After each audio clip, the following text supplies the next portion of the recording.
Problem ఏం లేదు, he's normal but not completely.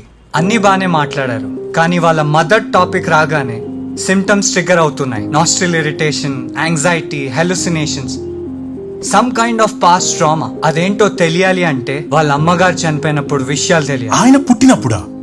ఇదొక చిన్న సైకలాజికల్ ఇష్యూ. రామ్నాథన్ గారి birth, it's a traumatic delivery. దాని తాలూకు ఎఫెక్ట్ ఆయన మైండ్ లో ఎక్కడో రిజిస్టర్ అయిపోయింది. వాట్?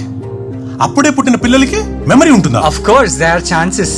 పుట్టిన పిల్లలకేంటి, ఫీటస్ కి కూడా మెమరీస్ ఫామ్ అయ్యే ఛాన్సెస్ ఉన్నాయి. లేట్ 90s లో క్యాన్సర్స్ లో పుట్టిన ఒక పాప 2.5 ఏళ్ల వయసులో తన బెల్లి బటన్ ని గుర్తుపట్టి తను వాళ్ళ అమ్మ కడుపులో ఉన్నప్పుడు అక్కడి నుంచే కనెక్షన్ ఉండేది అని చెప్పింది. రామ్నాథన్ గారి విషయంలో లంగ్స్ లోకి కడుపులోకి బ్లడ్ వెళ్ళిపోయి పుట్టడం వల్ల ఆ ఈవెంట్ ని ఆయన బ్రెయిన్ బ్లడ్ స్మెల్ ద్వారా రిజిస్టర్ చేసి ఉండొచ్చు. మరి పిచ్చి ప్రవర్తన అంతా ఏంటండి?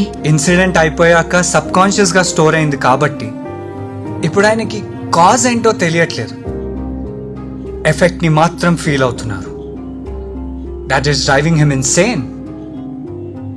ఎప్పుడో 60 సంవత్సరాల క్రితం జరిగినటువంటి విషయం ఎన్ని రోజుల్లో ఎప్పుడూ లేనిది ఇప్పుడేంటండి సడన్ గా? సీత డెలివరీ. సీతలో వాళ్ళ అమ్మని చూసుకుంటున్న రామ్నాథన్ గారికి తన డెలివరీ డేట్ దగ్గర పడుతున్న కొద్దీ లోపల తెలియకుండా ఒక భయం స్టార్ట్ అయింది. మా అమ్మకు జరిగిందే నా కూతురు కూడా జరుగుతుందేమో అన్న ఒక టెన్షన్. అదే ఆ స్మెల్ రూపంలో బయటకు వచ్చింది. ఇప్పుడు ఏం చేయాలరా? దీన్ని ఎలా ఆపాలి? సింపుల్.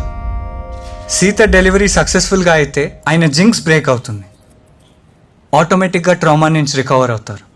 ఆ స్మెల్ అదే పోతుంది. ఓకే ఓకే ఓకే, నేనేమంటానంటే ట్రామాస్ ఆర్ పవర్ఫుల్, బట్ ప్రేమాస్ ఆర్ మోర్ పవర్ఫుల్.